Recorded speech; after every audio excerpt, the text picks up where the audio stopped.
Acha ji, thank you everyone. Thank you to this History of Economics session. Today we are going to talk about Frederick Hayek, Schumpeter, and what we call Austrian School of Economics. और उसके लिए हमारे साथ guest lecture में अली सलमान साहब ने join किया है. So let me introduce you Ali Salman Saab. We have a long friendship before introducing his professional career. He's a dear friend of mine. Ali Salman Saab जो हैं, he's an economist. He studied economics at Government College University, at Quaid-e-Azam University, and later he did his master's in economics on Fulbright scholarship from Boston University.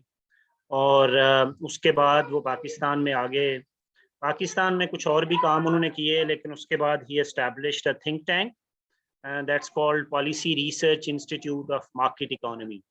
So Prime के नाम से, it's an Islamabad based think tank so that wants to promote liberty in economic field. और आप prime की website जो है वो visit करें, उनके काम को देखें. अली सलमान साहब जो है वो prime has been working. I think they established it in somewhere around 2008 maybe. क्यों जी अली साहब? Am I right? 2013, sorry. So 2013 में अली सलमान साहब established and they've done wonderful work. उसके बाद जो है वो अली सलमान जो हैं, he has been part of many global networks of Austrian School of Economics, as well as there is this emerging school of thought that talks about liberty and Islam. So Ali Salman साहब जो हैं वो globally उस emerging school of thought के साथ connected हैं, उसके one of the main contributors हैं. और उसी network से connection से recently what he did, he served for 2 years एक मलेशिया में leading think tank है ideas के नाम से. So उन्होंने hunting की, अली सलमान साहब को पाकिस्तान से उठाया और वहाँ पर जो है वो इन्होंने ट्रांसप्लांट कर दिया as a CEO of ideas. So that think tank जो है वो it is very sort of prominent think tank of Malaysia, and it was such an astonishment for me and openness of that society in a way कि आप एक leading think tank जो government के साथ काम करता है. Many of the members of that ideas think tank जो हैं वो महातीर मोहम्मद की कैबिनेट में भी थे, and they appointed a Pakistani as a head of so that was quite astonishing as well as inspirational in a way that tells us the openness of the society. So he served there for 2 years, and he has now returned to again do many amazing things at Prime. और उसके अलावा he is also about to complete his PhD from University of Bath. So that's a little bit introduction. बाकी आप लोग prime की website पे जाएं, उनका काम देखें. So Ali Salman Saab, would like to know from you about Frederick Hayek, his ideas, और अगर आप हिस्ट्री में ट्रेस करना चाहें उनके आइडियाज को, how would you relate it to the classical and how are they different from Keynesian ideas and Marxian ideas. और उससे आगे बढ़कर अगर आप शम्पेटर पे बात करना चाहें और अगर टाइम हो तो मिल्टन फ्रीडमैन के बारे में बताएं. एंड देन जो आपका जो काम लिबर्टी एंड इस्लाम के अराउंड है, so you will have to sum up everything in 45 minutes. So what I want कि एटलीस्ट 30 मिनट्स की हम क्वेश्चन एंड आंसर जरूर रखें. तो over to you Ali Salman sahab. Thank you so much, Naveed, your dear friend, and आपका जो introduction मेरा था उसको सुनकर मुझे खुद भी अपने आप पे इंस्पिरेशन होने लग गई दोबारा से. So thank you for giving a very generous introduction. I'll just jump straight away into the topic. I think it's a very interesting course you and Waqas have set up. Congratulations. I'm very happy to see a fairly large number of participants in this course who are interested in the history of economic thought. Or I think this is really great.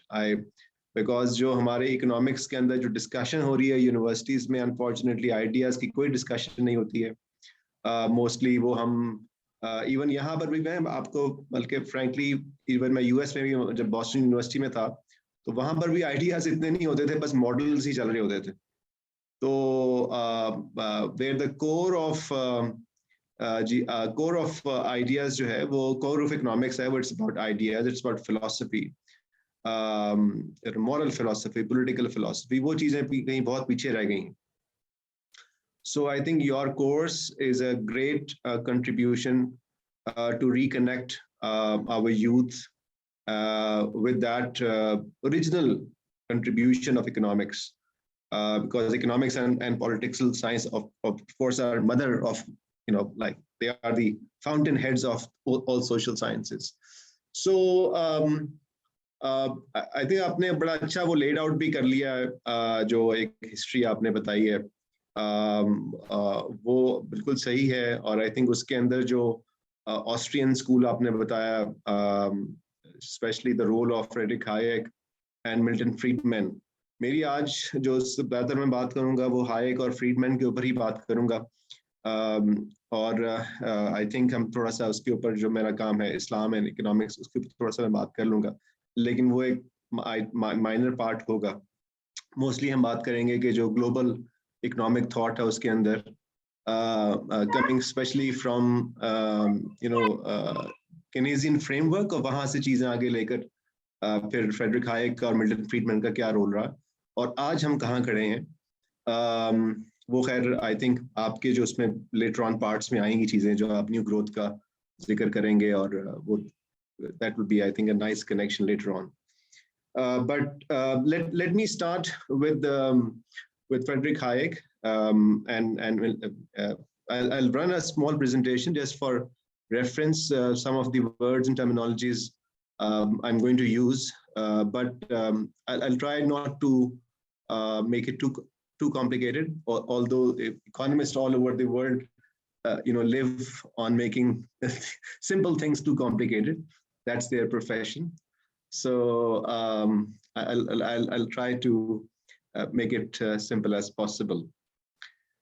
So मैं just sorry to intervene, Ali Salman साहब, मैं एक आपके तारुफ में अभी भी देखें वो generous नहीं था, वो that was very humble introduction. जो है वो मैं एक भूल गया तारुफ करवाना कि Ali Salman has recently authored a book और Islamic economics के ऊपर, so that's also must read for all of you. तो अभी जब आप अपनी प्रेजेंटेशन में होंगे तो जरा उस बुक का भी बता दीजिएगा. जी, I will definitely mention. Thank you. All right, so let me share my screen. I hope you can do that. Okay.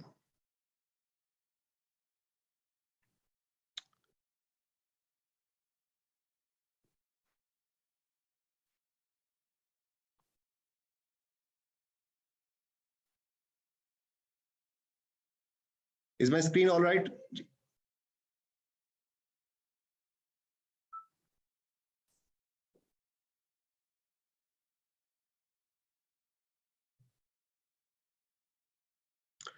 Okay, I hope that you can also see these two gentlemen, important contributors in the economic thought. On the left-hand side, Frederick Hayek, and on the right-hand side, Milton Friedman. We'll start with Hayek, although they had overlapping time period in the 20th century. I think both were probably regarded and rightly regarded as two most important economists of 20th century, whose ideas and policies remain relevant today. Frederick Hayek was awarded a Nobel Prize in Economics in 1974. He published extensively, I think 23 books, if I'm not mistaken. And there's a very sort of a huge variety in the topics in which he has dealt with, including the topics of liberty, rule of law, of course, economics itself, even philosophy. But today I'm going to restrict my discussion on his economic thoughts, and particularly on his book, The Road to Serfdom, and a little bit from his Nobel lecture, which he delivered in 1974. So ये बहुत interesting है जो 20th century के अंदर जो argument रहा Keynes versus Hayek का, लेकिन आप देखें कि खुद केन्स का Hayek की book The Road to Serfdom के बारे में क्या कहना था. He said it's a grand book and morally and philosophically, and I find myself in agreement with virtually the whole of it, and not only in agreement with it, but in deeply moved agreement. So this was Keynes' thoughts on Hayek. Just to reconnect, why we are talking about Hayek today, and what are the issues, especially in economic thought, which he addressed. Now, remember, first of all, that Hayek was, again, look at the time period in which he lived, 1899 to 1992. I think this is important to keep in mind.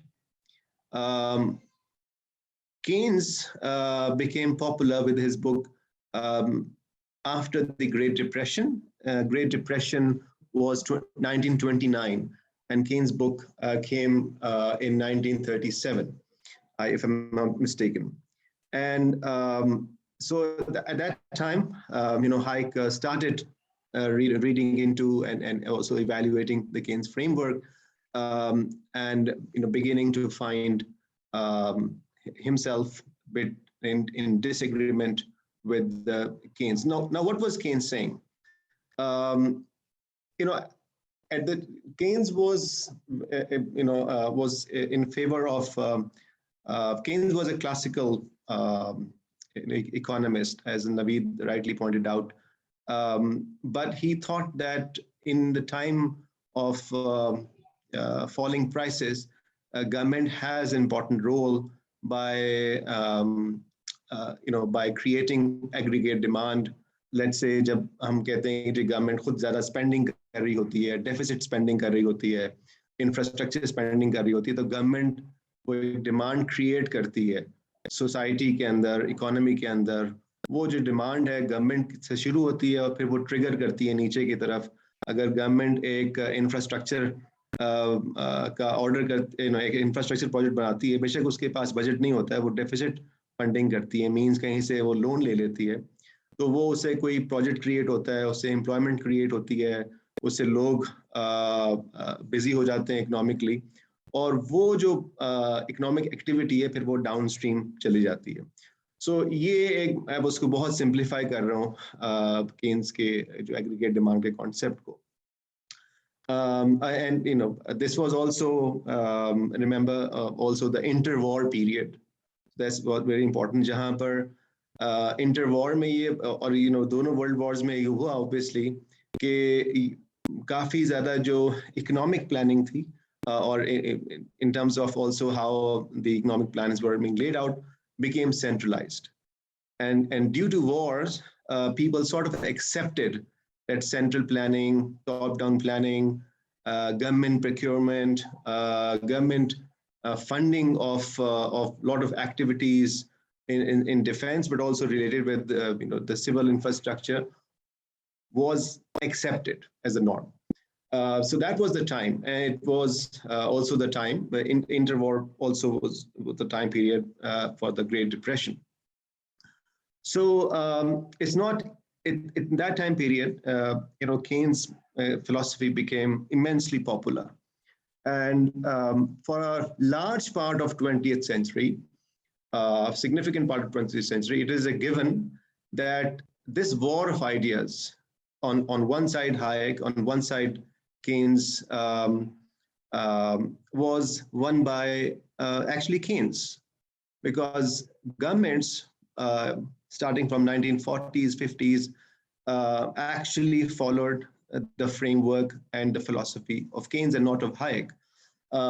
So that is very important to consider the Hayekian framework in that context, where the leading and dominant philosophy in terms of economics was that by Keynes.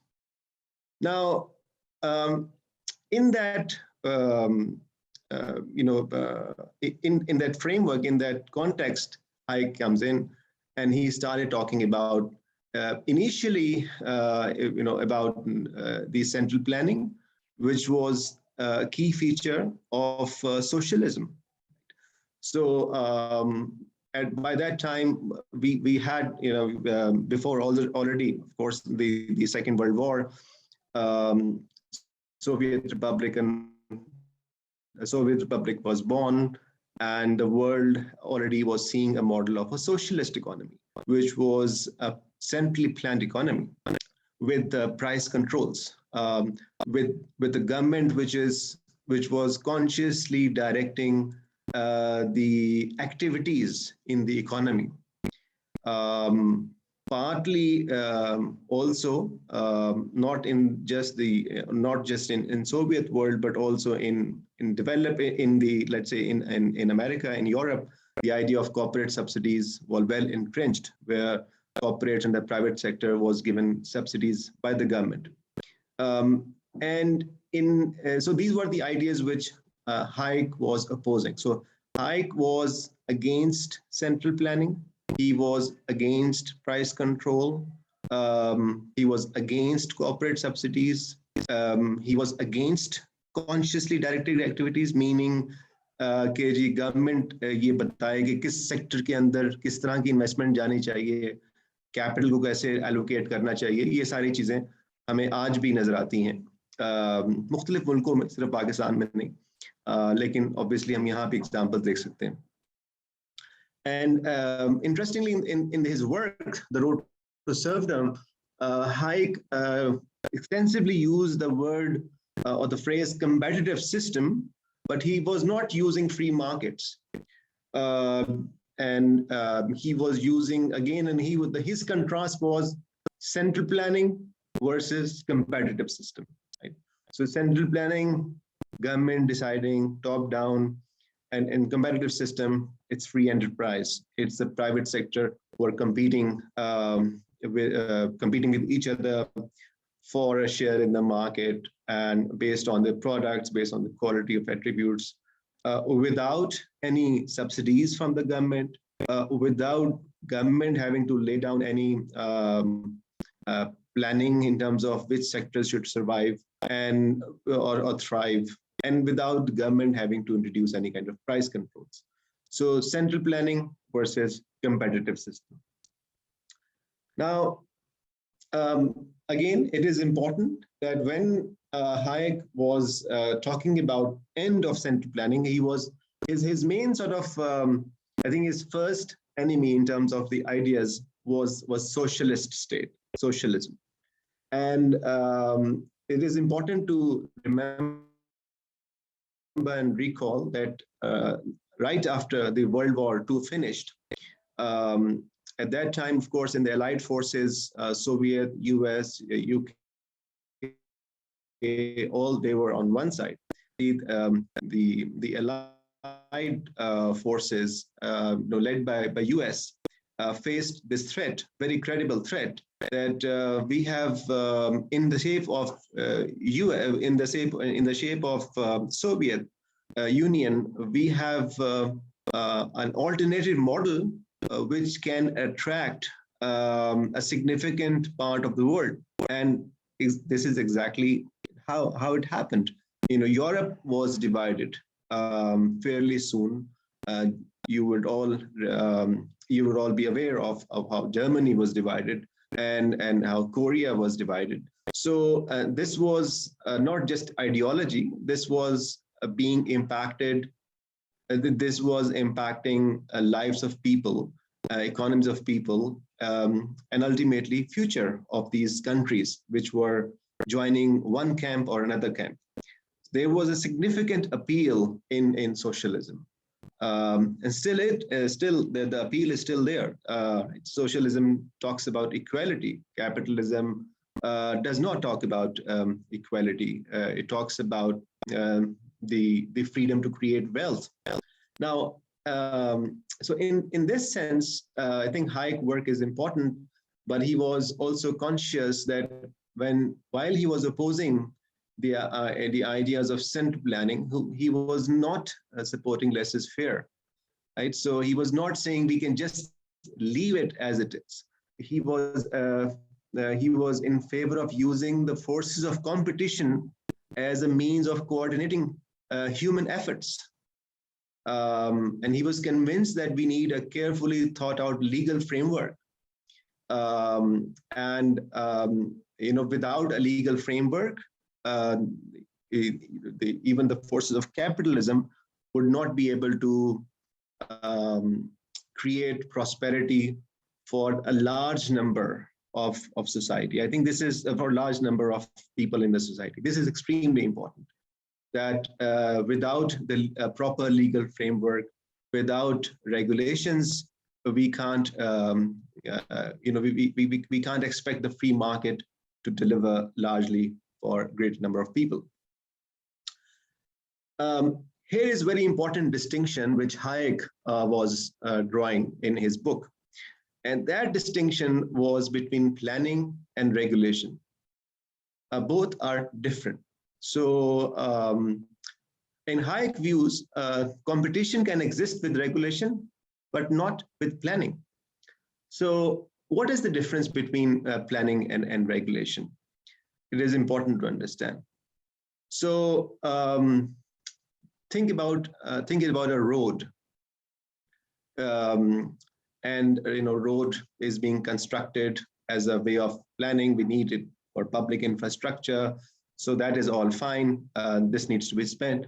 This needs to be arranged by the government. It's not possible for always for the private sector to invest in these infrastructures.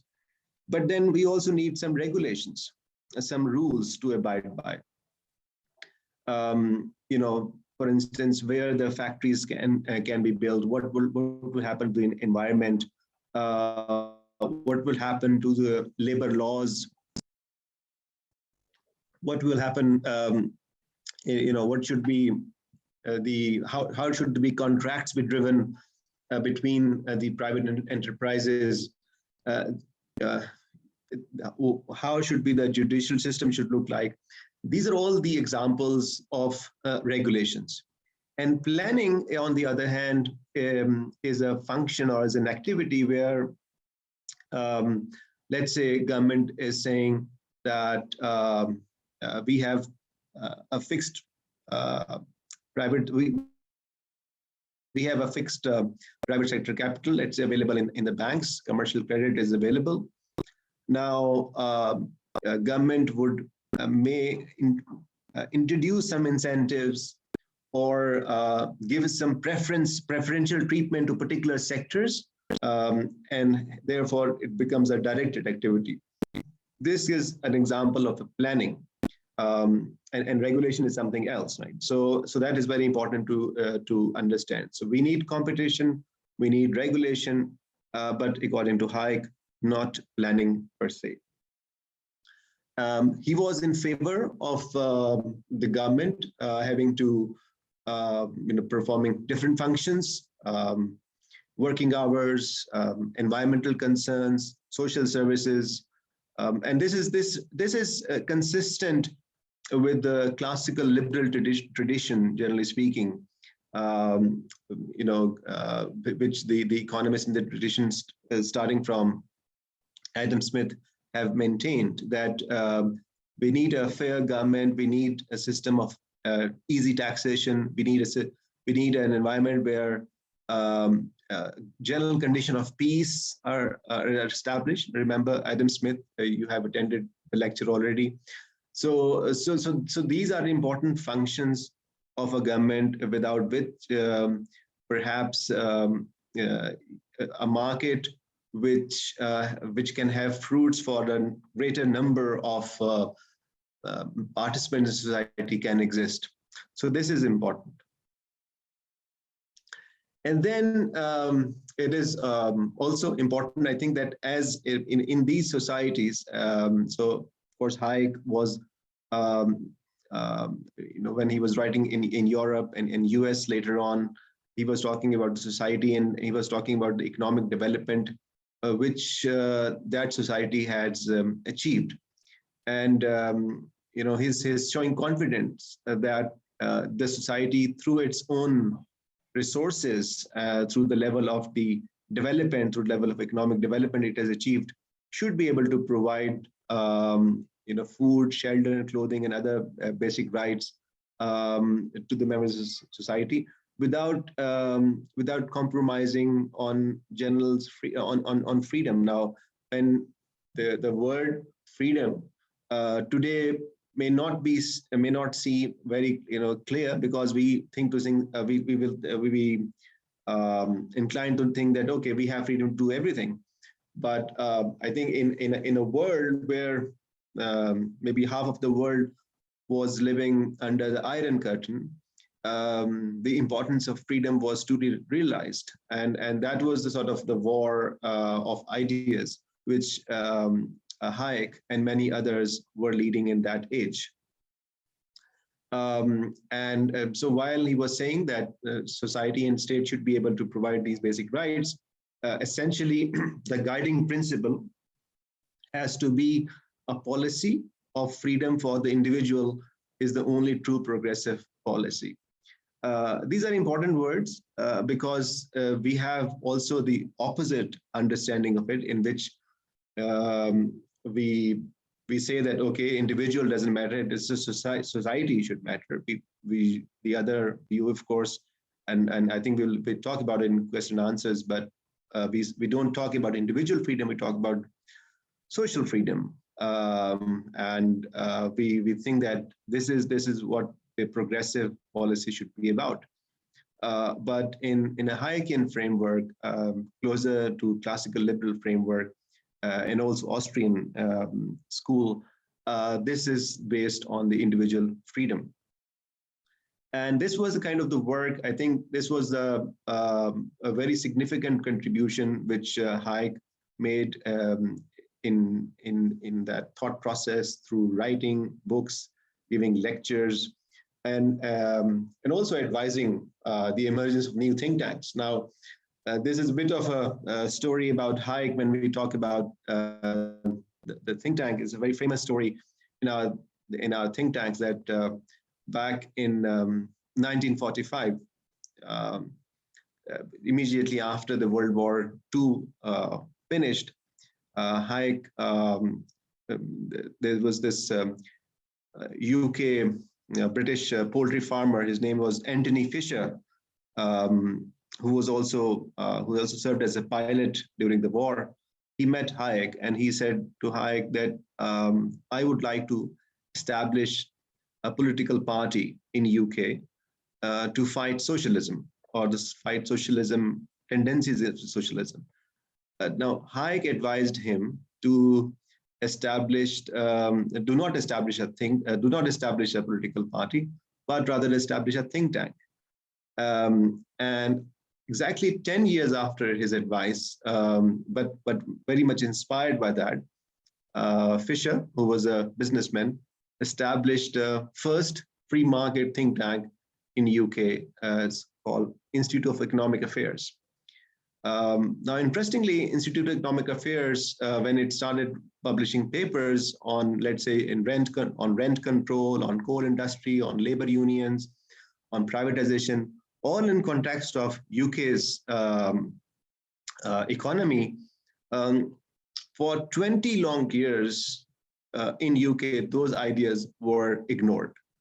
1955 and till 1975, they were publishing books, papers, they were doing conferences, but UK was largely under the influence of Labour Party, largely under the influence of socialist ideas, and there was not much reception to those ideas at that moment. 1975, Margaret Thatcher was appointed as the opposition leader in UK, in the House of Commons, and she started going to the Institute of Economic Affairs, IEA, and in 4 years or 5 years, and she became Prime Minister in 1979. She was so inspired by all these ideas which IEA had produced that she thought that this is how the UK needs to move in the future direction. And so she took on those ideas to her party, implemented them, and really transformed the UK economy from that point of view, right on. Now, Hayek's influence on think tanks did not finish at IEA in London. The same gentleman, Anthony Fisher, who established IEA in 1955, went on to establish what is today called Atlas Network in 1983. At that time, it was called the Atlas Economic Research Foundation. And they thought that, okay, we would like to support similar think tanks around the world, talking about markets and supporting them. So that was the beginning of a global movement of such think tanks. So Atlas Network in US started doing that. So Hayek interaction continued with the world of politics, world of policies, and his ideas were gradually received favorably. And in 1980s, I think especially after, I like to mention, in 1970s, again, there was this crisis in US and in UK also, stagflation, where we had high inflation, but also not much economic growth was occurring. And this was happening despite or maybe, Hayek or Friedman would say, because of following Keynesian ideas.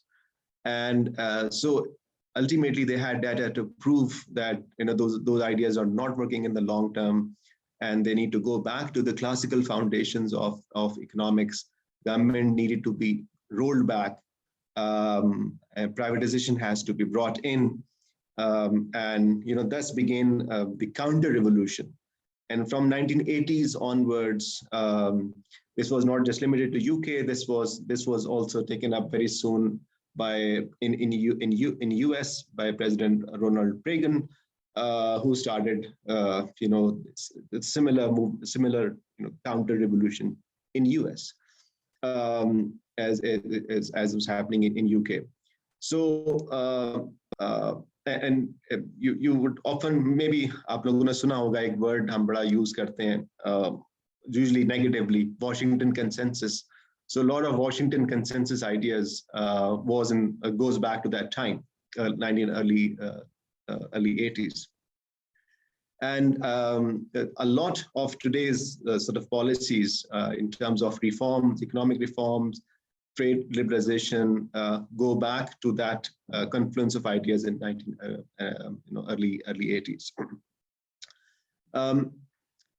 Some of these ideas, Hayek also explained in his lecture, Nobel Prize lecture in 1974.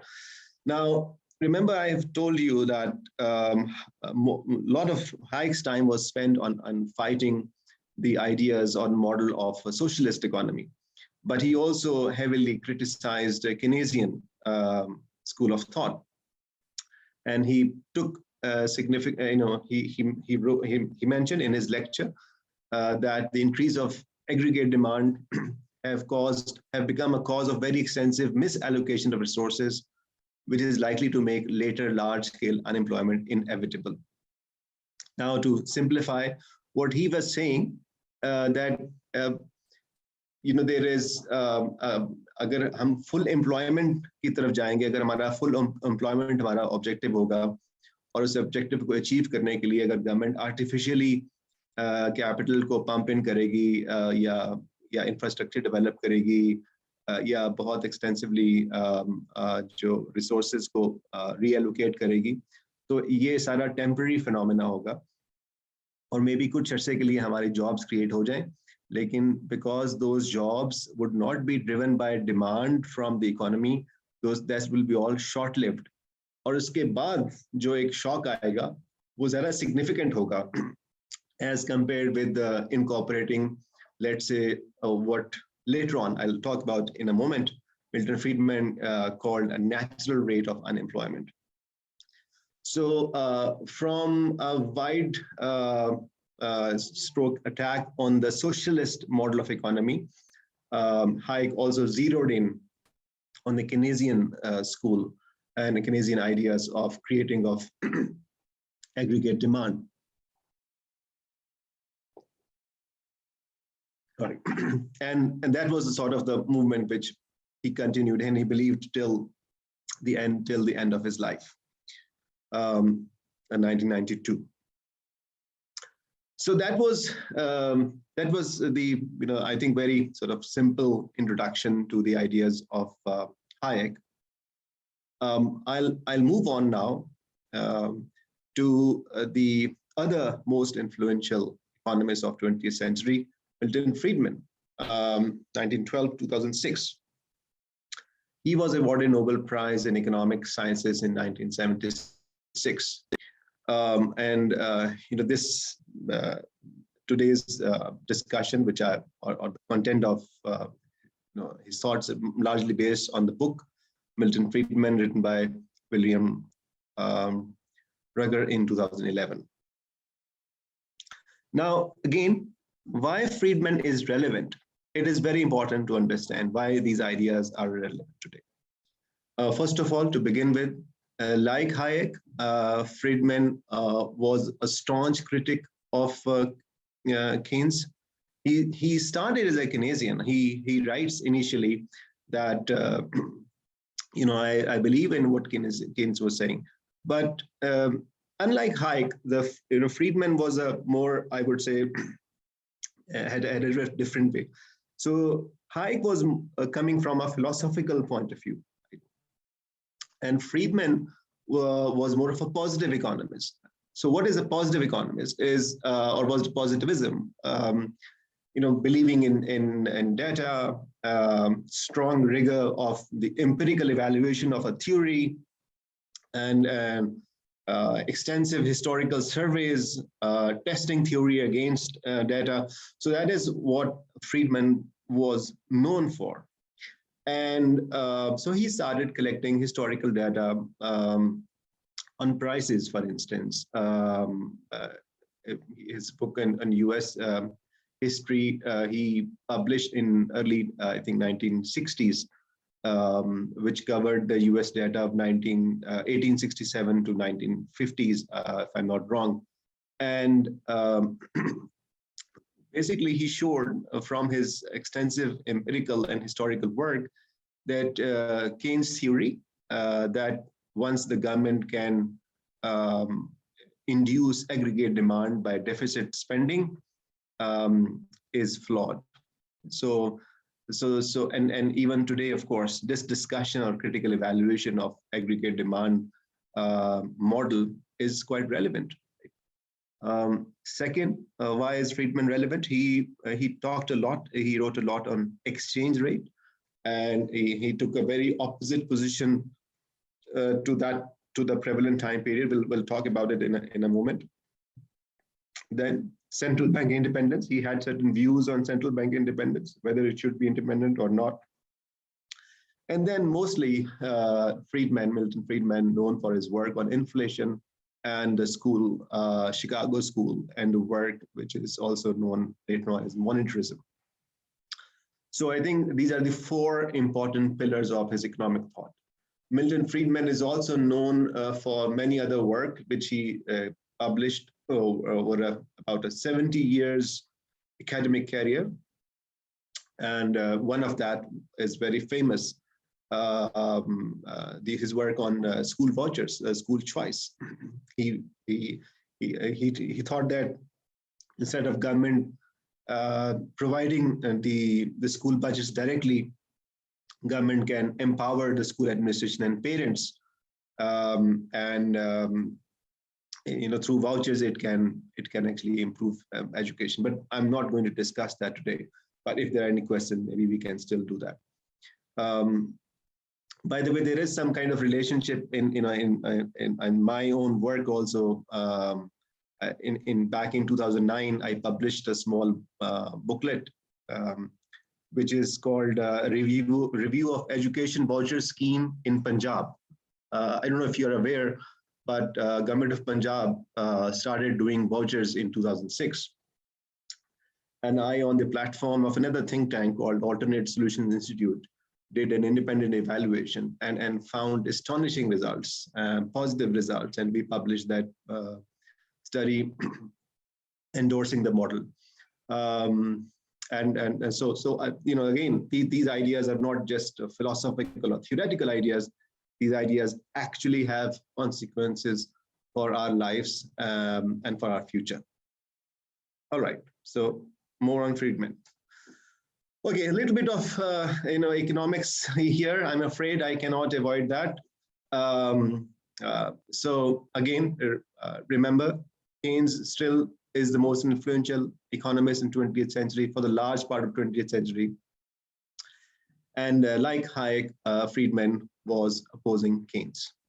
But while Hayek remained at the level of philosophy, Friedman went into the details, and he took and he challenged that framework on the basis of data alone. One of the central pillar of Keynes' philosophy, in which he elaborated in his book, The General Theory of Employment, Interest, and Money, was about the relationship between income and consumption. Keynes,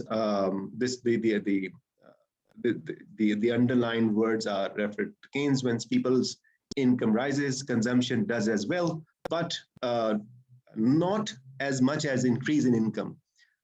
This leads to a situation where a greater portion of income is being saved and not being spent, which creates instead of brings a sort of stagnancy in the economic growth. And that is where governments comes in. Now, this was the idea which Friedman challenged.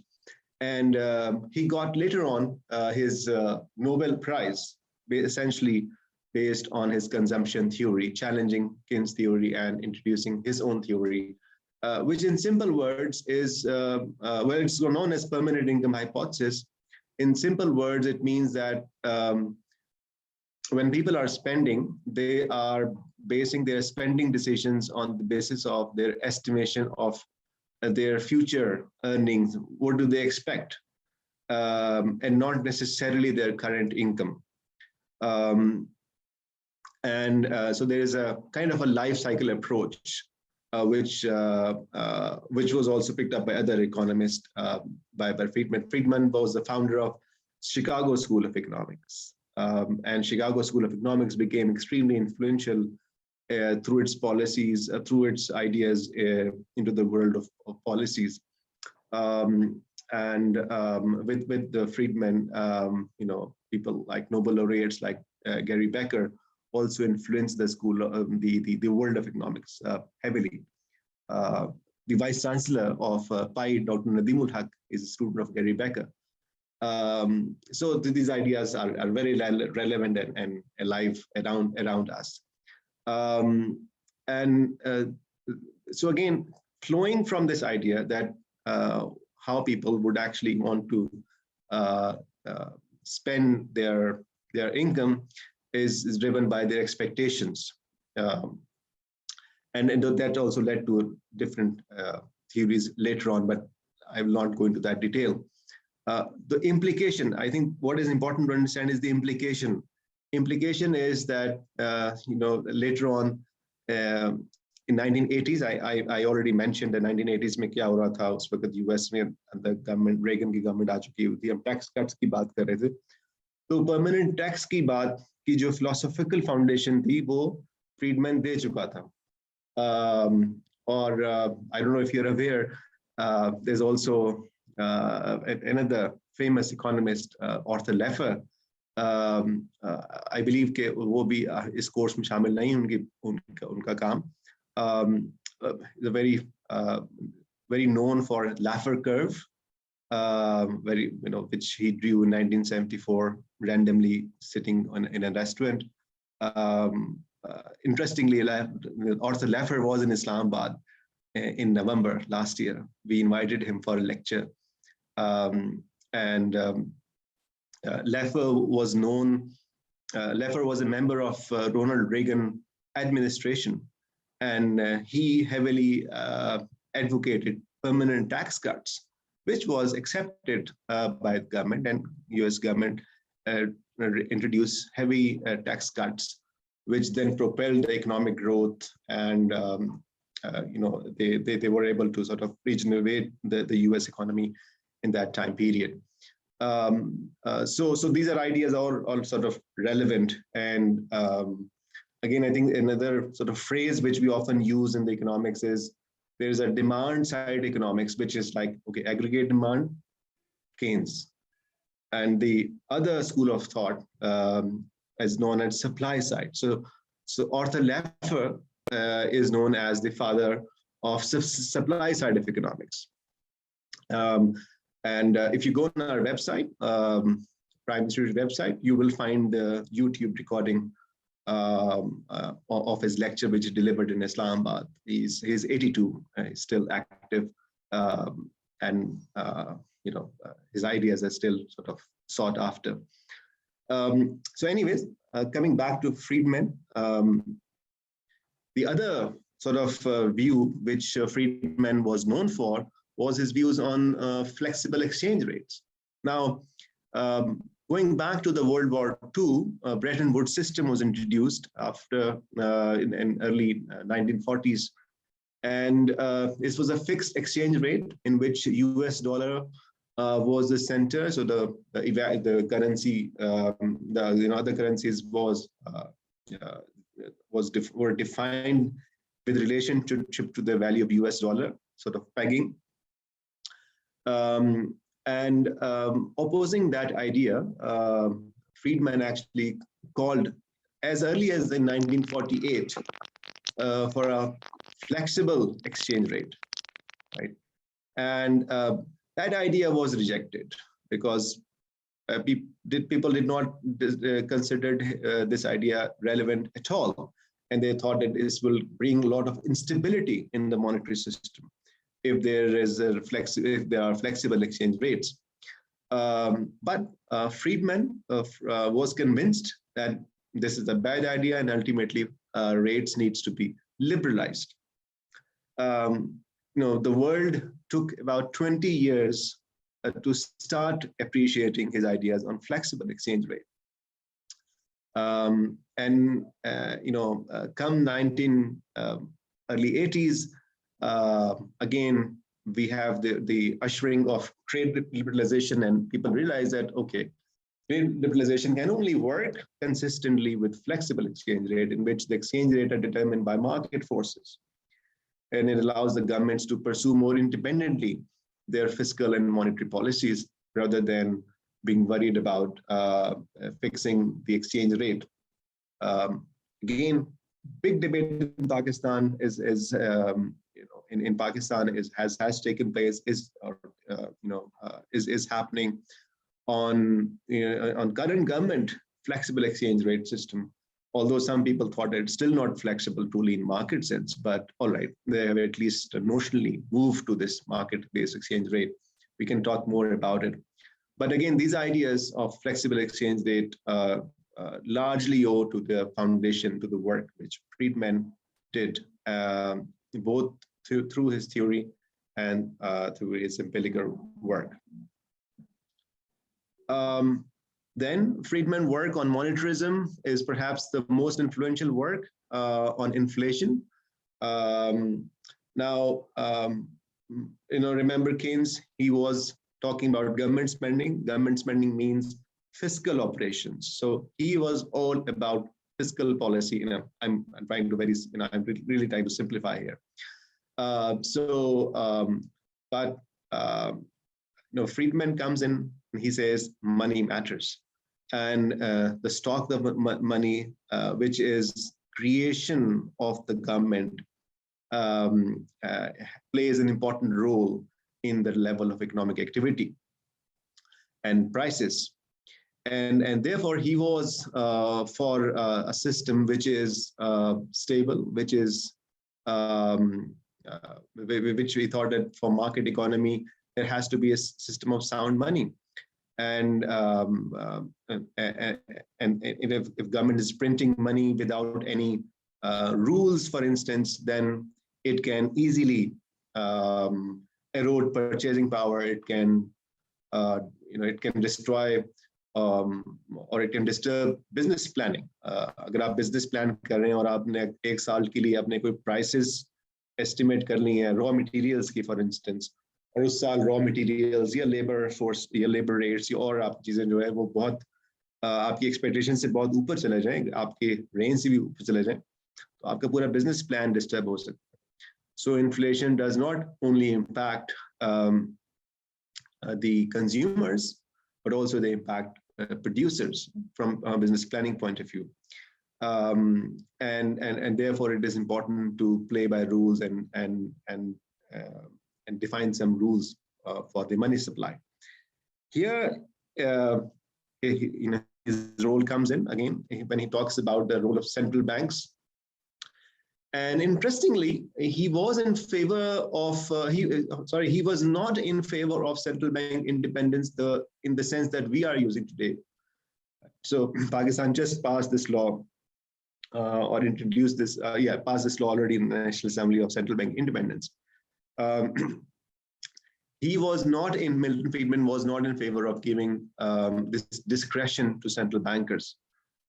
Look at his quote: "Money is too serious a matter to be left to the central bankers." And he introduced a rule that rather than being left to the discretion of central banker, के money supply हमें increase करनी चाहिए या decrease करना चाहिए, क्योंकि आप ये सुनते होंगे कि जी हमने अगर inflation ज़्यादा हो रही है तो हम money supply को कम कर देते हैं ताकि inflation को control करें, और यानी उसको हम एक तरह से discretion पे depend करते हैं. तो Friedman was against these ideas. वो ही कहता था कि हमें एक रूल डिफाइन करना चाहिए. उसने जो रूल दिया वो मैंने यहाँ लिखा है: the stock of money M1 should be increased at a fixed rate year in and year out without any variation in the rate of increase to meet cyclic needs. So it doesn't matter if let's say the economy अगर वो heat up हो रही है, ज़्यादा activity हो रही है, या economy contract हो रही है, कम activity हो रही है, regardless वो इस चीज के खिलाफ था कि सेंट्रल बैंकर को हम ये अथॉरिटी दें कि ये फाइन ट्यून करें मनी सप्लाई के साथ. So he was in favor of rules, and he was not in favor of even central bank's power to give loans or to issue discount papers and defining reserve requirements for the banks. I think I have covered a lot of ideas. I like to summarize quickly. Let me just stop here. And I hope that I've been able to introduce some of the basic ideas of both Hayek and Friedman. I'd like to conclude here that, remember, Hayek started with a philosophy of individual freedom. He attacked the socialist model of economy. He eventually attacked also the Keynesian school of thought.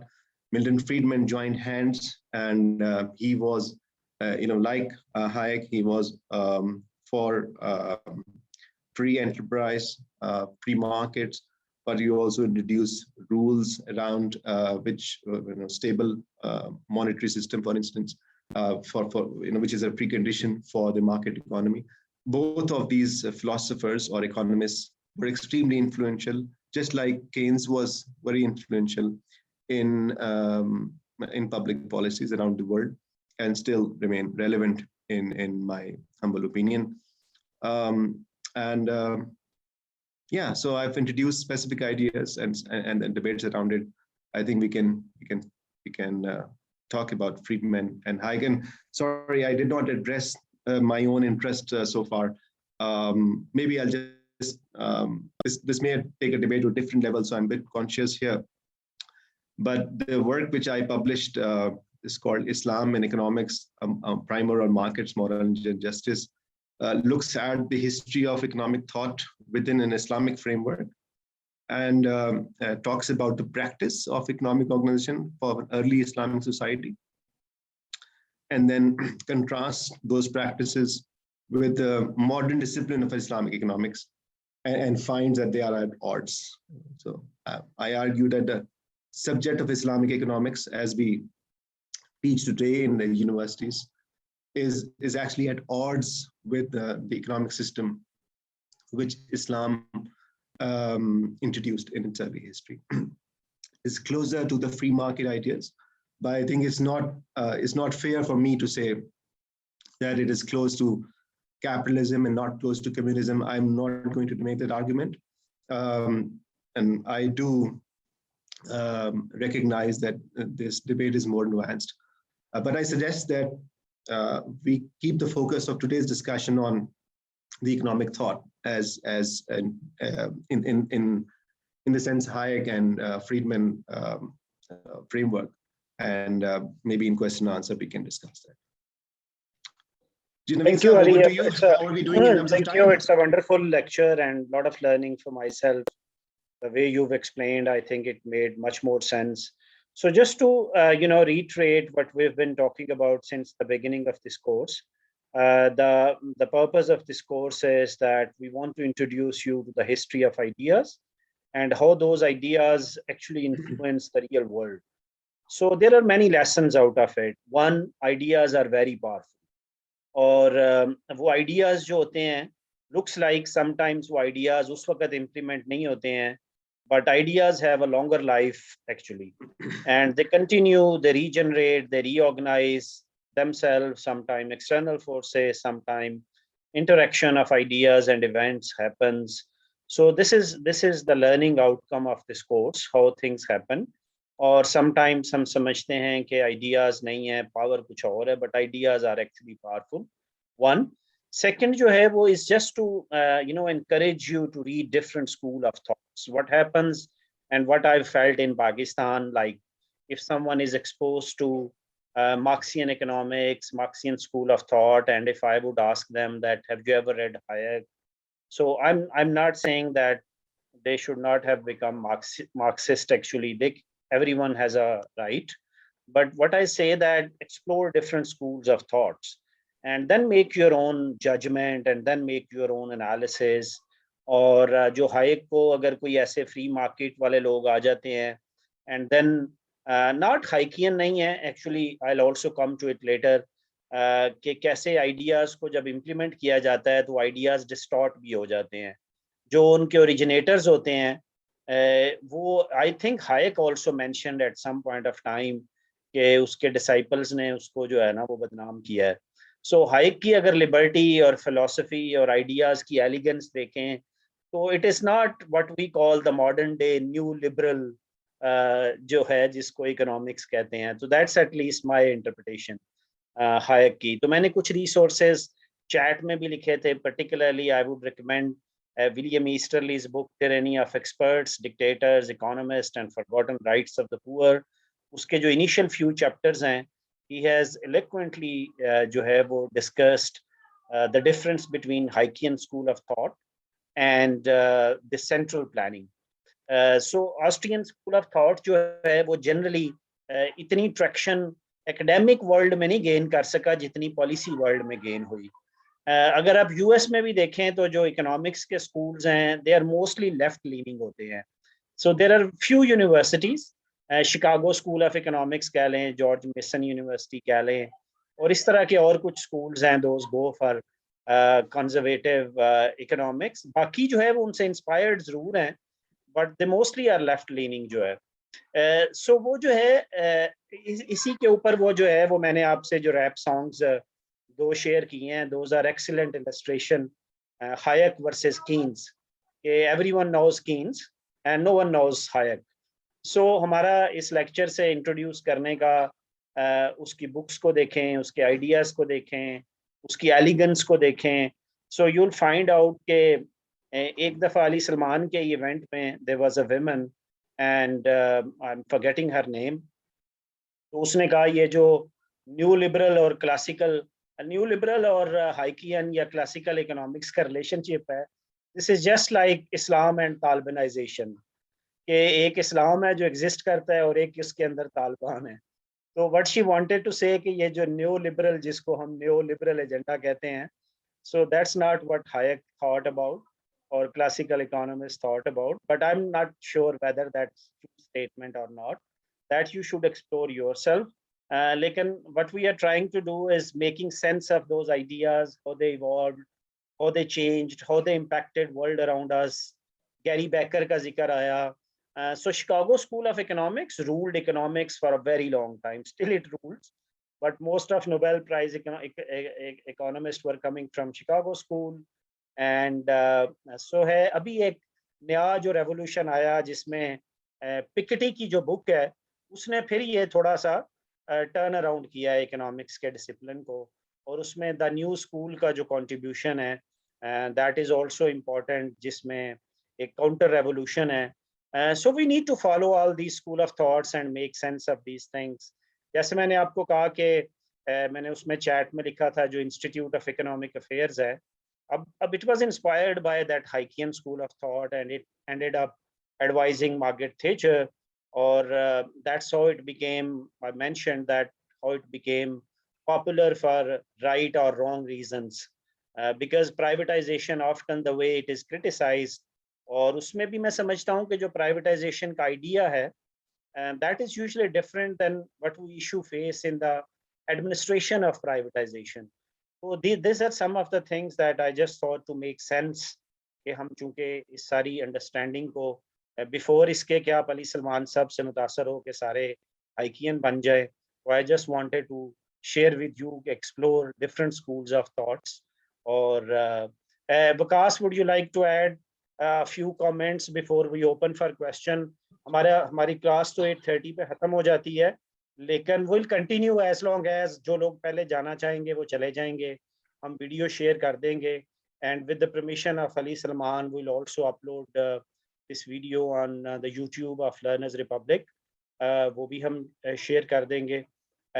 तो जो लोग जाना चाहें वो 8:30 पे they can leave. We'll continue this discussion as long as Ali Salman sir is with us. जी विकास साहब. जी, it's wonderful to listen to Ali Salman साहब. तो इन्होंने तो मुझे भी काफी मौके दिए in a sense in participating in their programs and conferences. So I'm very thankful to them. और उन्होंने बहुत ही important काम कर रहे हैं पाकिस्तान में. और बात हुई है कि ideas are consequential, but not maybe in the short run. Although Keynes said in the long run we are all dead, nevertheless, it's still important कि long run में ये ideas important है. Or I think in the world of ideas, because we have been listening to different kind of ideas from Keynes to Marx to now Hayek and Friedman. I think broadly one meta lesson is that in the world of ideas, there is no full package. There is no complete package. So जो अभी आप जिक्र कर रहे थे, we cannot say that we cannot pick any, for example, Keynesian argument. That does not mean that it is 100%. It's not something kind like divine or religious nature नहीं है उसकी. इसी तरह चाहे वो फ्री मार्केट इकोनॉमिक्स हो, तो there are some wonderful insight. Hayek का जो specifically I would recommend everyone, जो हमने डाला भी है, जो हाइक लेक्चर है Nobel, I think this is one of the finest Nobel prize lecture, in which he criticized many of the existing tendencies of economists to quantify things which are not to be actually quantified, and focusing on things which are and ignoring things which are more important. So it's wonderful. But the point is, broad idea एक चीज है, but details में of course there are issues. For example, जैसे अली सलमान साहब ने उसको शुरू में ही आइडेंटिफाई भी किया कि regulations are in certain sectors are very important. लेकिन होता ये है कि जब ideas की वो पॉलिटिशियंस में या पॉलिसी मेकर्स के हाथ में आ जाते हैं, तो दूसरी तरफ एक्सट्रीम वर्जन आ जाता है. जैसे केन्जियन आइडिया का एक्सट्रीम वर्जन आया 60s 70s में, that resulted in stagflation and other problems. But same happened with in 1980s what we call Reaganomics or Thatcher, or Margaret Thatcher की वजह से. In that sense specifically, I want to focus on one area, is finance. Finance में जब ये चीज आई, तो this idea that markets are efficient, which is close to what Friedman and Hayek would say, that markets are efficient. On abstract terms, it is a good idea that markets are good and efficient. They allocate resources, or the prices reflect all the available information. लेकिन जब आप इसको जरा ज्यादा खींच के उस तरफ ले जाएंगे कि that means market are always perfect, and whatever the markets are saying, it is optimal allocation of resources. तो इसका मतलब है regulation does not make sense. Although that might not be the original hypothesis of pharma and other people, but लेकिन जब वो politician and policy makers उस तरफ extreme में चले गए, and we saw the financial crisis and other things, there are many reasons, but one of the reason is this reckless kind of deregulation and regulatory oversight. बिल्कुल ही हटा दें, although regulations can have their own issues. So and secondly, last week I think हमने वो बुखार में discuss भी किया वो entrepreneurial state वाला idea, which is I think important that state sometime, of course in our case हम state के wastage को इतना देखते हैं कि हम उससे घबराई जाते हैं, लेकिन sometimes state can direct things in a way. And finally COVID is another interesting example. COVID में जो vaccine development है, even if you look at in US, China को तो हम छोड़ देते हैं, even if you look at US, they are developed by Pfizer and other they are private companies, but even there, because you have to come up with the out of the box system. So there, US government has initiated this program of pre-commitments. So government have spending hundreds of millions of dollars in advance to make sure जब वो develop नहीं भी हुआ था, they make these settlement with these pharmaceutical companies in order to stimulate that kind of innovation. So sometime even market signals was there, but the market could not react to that. So in certain instance, we need those kind of solution. But otherwise, the core idea that things are complex, prices are on average good allocator of resources, and economic life is so complex that it is very difficult to centrally regulated make those kind of long-term plans. And last and final point, I think Ali Salman Saab and the people who are in this movement of, you can say, free market or Haykian, they would be happy on the development of this decentralized crypto scene as well, because that is also one of the manifestation that the idea is that even money should be like decentralized, and it should not be controlled and manipulated either by central bank or the government fiscal policy. So I think these developments are in line with that, so many libertarians are looking very positively to the development of decentralized financial systems, including Bitcoin and others as well. So these are my just some thoughts on this. So now I think we can have more question and answer.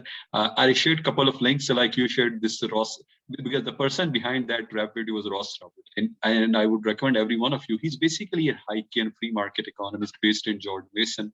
Recently, he moved to become a president of a university in Israel, but he's a very fine conversationalist. So I would recommend everyone to listen to his podcast, economic podcast. Although he's a free market, but he would put up his own biases in front, and then he'll have a very fine conversation. So these are some resources that I've shared as well in the chat.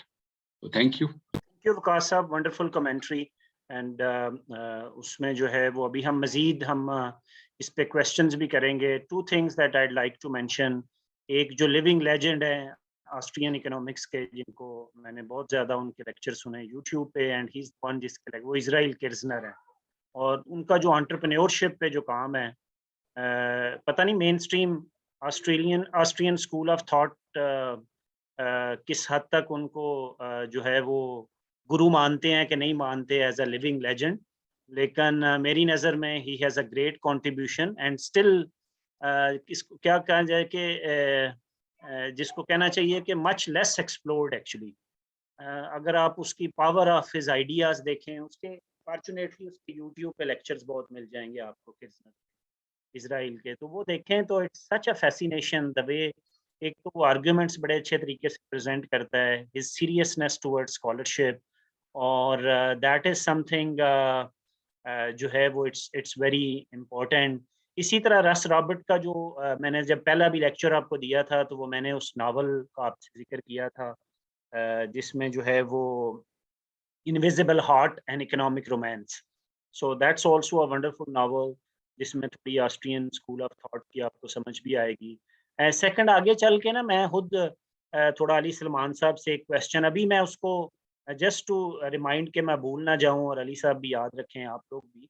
तो एक हमने पूछना है कि ये जो जब दो यू मेंशन्ड कि you don't want to give that verdict के इस्लाम जो है उसका मॉडल जो है वो ज़्यादा सोशलिज्म के करीब है या कैपिटलिज्म के, तो without going into that judgement, just in terms of capitalism, आपने अपनी किताब में भी मेंशन किया, आप अक्सर जिक्र करते रहते हैं कि द वे हुजूर सल्लल्लाहु अलैहि वसल्लम की लाइफ से अगर आप देखें तो कैसे ट्रेड के लिए और प्राइवेट प्रॉपर्टी राइट्स और इन चीज़ों के लिए क्या हमें एग्जाम्पल्स नज़र आती हैं, वाक़यात नज़र आते हैं, तो वो भी थोड़ा सा हम आपसे सुनना चाहेंगे उसके बारे में।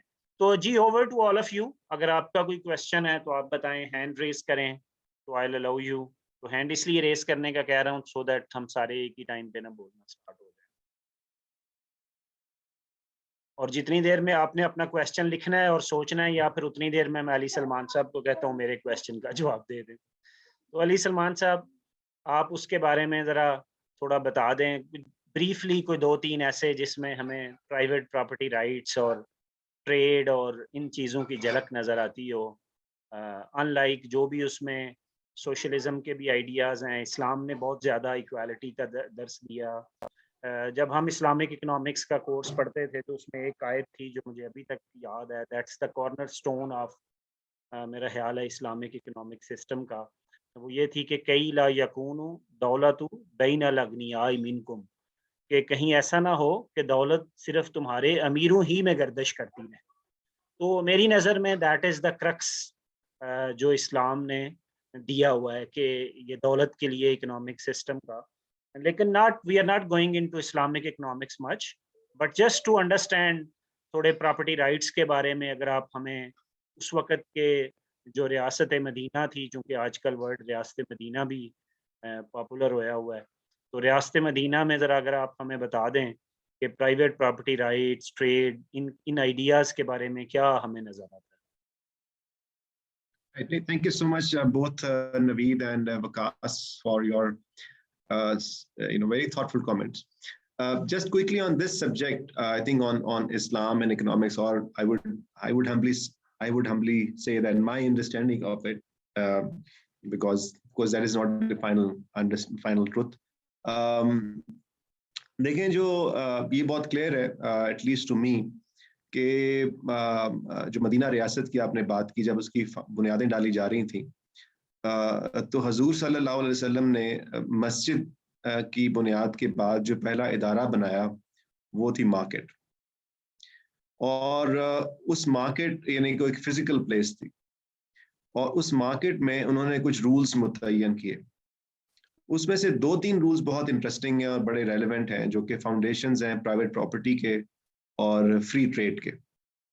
पहला उसमें से ये रूल था कि there will be no price controls, and actually it happened that during the even food shortages हुई, कहत के दरमियान भी ये वाकया हमें मिल जाता है हदीस की बुक्स में, और इस पे मेरा काफी इसके ऊपर काम है, कि जब प्राइसेस बढ़ी तो सहाबा ने और लोगों ने वहां पर आए, उन्होंने से एज अ रूलर शिकायत की कि आप प्राइसेस कंट्रोल करें। तो हजूर सल्लल्लाहु अलैहि वसल्लम ने प्राइसेस में इंटरवीन करने से इनकार किया और कहा कि ये एक डिवाइन प्रोसेस है, और मैं इसमें मुदाखलत करूंगा तो ये एक तरह से इनजस्टिस होगा। यानी वो प्राइस इंटरवेंशन को वो इनजस्टिस के साथ रिलेट करते हैं, विच इज क्वाइट, अगर हम आज की बात सोचें और हम जो आजकल जो पॉपुलर डिस्कशन होती है प्राइसेस की, तो बहुत ही अनथिंकेबल है, ये बहुत अनथिंकेबल बात है। लेकिन ये डिटेल से मैंने इसका जिक्र किया। और फिर जो हमारे जो जूरिस्ट्स आए, उन्होंने इस हदीस की जो इंटरप्रिटेशंस की हैं, you will be amazed to read those interpretations, the way they relate with the price control and the emergence of black markets. जो होल्डिंग होती है, you would see ये 1200 साल पहले या 1300 साल पहले या 1000 साल पहले की जो इकोनॉमिक एक्सप्लेनेशन थी, ये कितनी साउंड थी, जो आज भी हमें वो नजर आती है। तो उसको मैं थोड़ा सा एक मॉडर्न लैंग्वेज के अंदर डिस्क्राइब करने की कोशिश की। दूसरा ये था कि उस मार्केट में जो मदीना में कायम की गई, उस मार्केट में 0 टैरिफ्स थे। एटलीस्ट उस दौर में जब हजूर सल्लल्लाहु अलैहि वसल्लम मदीना के हुक्मरान भी थे, देयर वर नो टैरिफ्स। सो जो भी कारवां आते थे, ट्रेडर लेके आते थे, उनके ऊपर ये पाबंदी तो थी कि वो ट्रेड जो मार्केट में करेंगे, वो मार्केट ही में करेंगे, मार्केट से बाहर नहीं करेंगे। और मुख्तलिफ और भी उसके अंदर वो रेगुलेशंस थी, जिसका मैंने जिक्र अपनी किताब में तफसील से किया है, लेकिन टैरिफ नहीं था। सो जो ज़कात था, वो तो एक ज़कात बाद में इंट्रोड्यूस हुआ as a income tax and as wealth tax, दोनों उसकी उसमें है डायमेंशंस हैं, लेकिन एटलीस्ट यानी उस ट्रेड के ऊपर और ट्रांजैक्शन के ऊपर वो नहीं था। लेकिन ये सो आप price control, so there were no price control and there was zero tariff. So this clearly established, in my opinion, a case for free markets and free trade in a system which is consistent with the ideas of Islam. Now, obviously, there is a long list of regulations which were introduced for consumer protection, which are worth similar discussion. The institution of Hisba was formed. The institution of Hisba was, आप समझ लें कि modern competition commission. और ये कैसे वो control करता था एक्सप्लॉयटेशन को, इंफॉर्मेशन की एसिमेट्री को कैसे कंट्रोल करता था, ये कैसे उसको डिस्करेज करता था. There were actually rules were introduced. तो ये बहुत इंटरेस्टिंग है. जो प्रॉपर्टी राइट्स है वो भी जाहिर है उससे से एस्टैब्लिश होते हैं, लेकिन प्रॉपर्टी राइट्स एक जरा डीपर है. उसके अंदर डिवीजन, उसके अंदर क्लियरली हमें प्राइवेट प्रॉपर्टी राइट्स की प्रोटेक्शन नजर आती है कि आपके ऊपर कोई ओनरशिप की कोई लिमिट नहीं है, प्रॉफिट की ओनरशिप की कोई लिमिट नहीं है, लैंड होल्डिंग की ओनरशिप के ऊपर कोई लिमिट नहीं है, वेल्थ के ऊपर कोई वो नहीं है. लेकिन दो तीन वो हैं, जैसे एक्सेप्शंस हैं. जैसे एक हदीस है, मशहूर हदीस है कि वाटर, फायर और ग्रास जो है वो कम्युनिटी की मलकियत रहेंगी.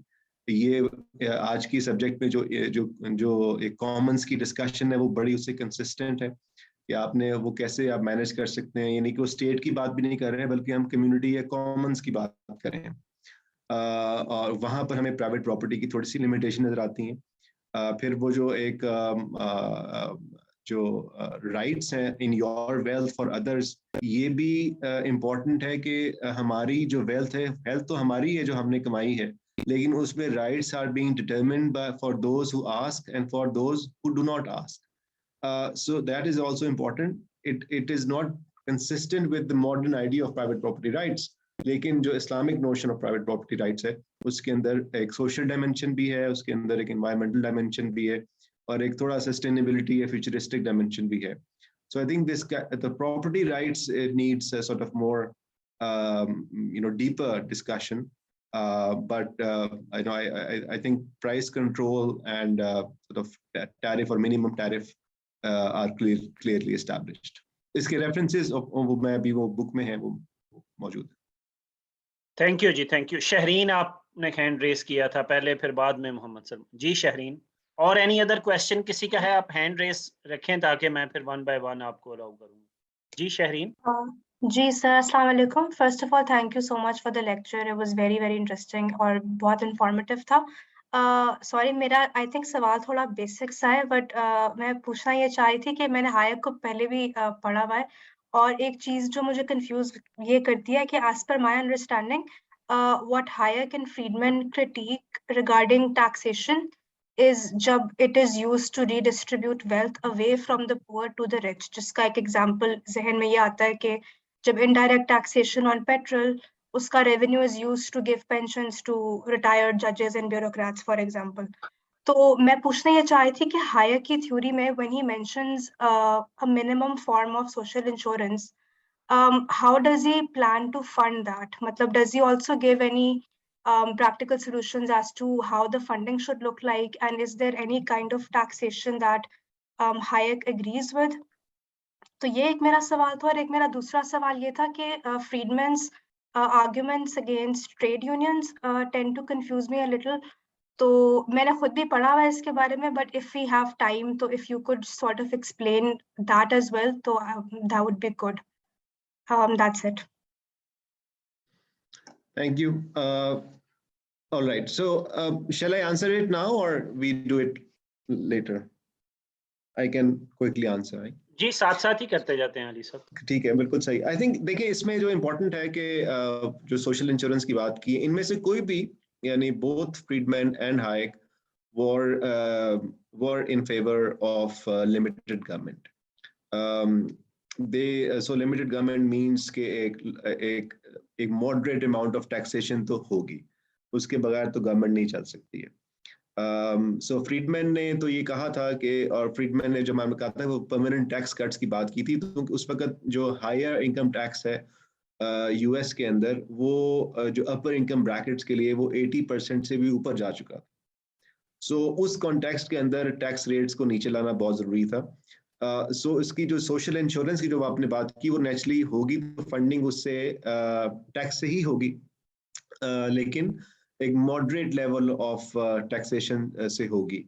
सो I think that is clear. दूसरा जो फ्रीडमैन का जो था वो मैंने उसकी बात नहीं की है, जैसे लेबर यूनियंस के भी वो he was not in favour. उसके अंदर देखें, इसमें आई वुड से कि वो लेबर कॉन्ट्रैक्ट्स के उस पे था कि जहां पर हम लेबर राइट्स की बात कर रहे हैं वहां पर ऑब्वियसली वो एक फ्री एंटरप्राइज के भी राइट्स की वो बात करता था। सो इस सेंस के अंदर आई थिंक लेबर यूनियंस उस वक्त दे वर सीम्ड एज उनके पास बहुत सारा पावर्स आ चुकी हुई थी, जैसे यूके में भी हुआ, ये यूएस में भी हुआ, और जो कलेक्टिव बार्गेनिंग वहां से एक लेबर मार्केट के अंदर एक रिजिडिटी आ चुकी हुई थी। तो दे वर ऑफ द व्यू कि हमें इसको रिजिडिटी को कम करने के लिए हमें एम्प्लॉयर्स को ज्यादा राइट्स देने की जरूरत है, और उस तरफ फिर जो मूवमेंट वो गई।